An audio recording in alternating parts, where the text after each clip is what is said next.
Hello guys, it's a beautiful morning here in the village, and as you can see, as you can hear, these beautiful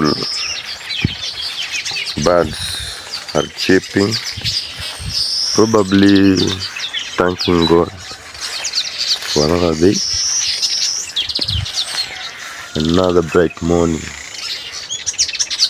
What really keeps me wondering is how they manage to build their houses on the tip of these small branches. Yeah, I can show you here one of the houses which has fallen.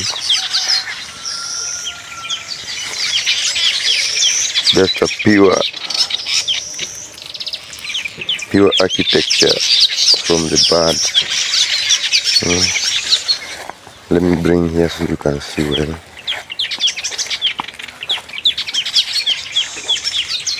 This thing can take only 10 to 20 minutes to complete this house. Yeah.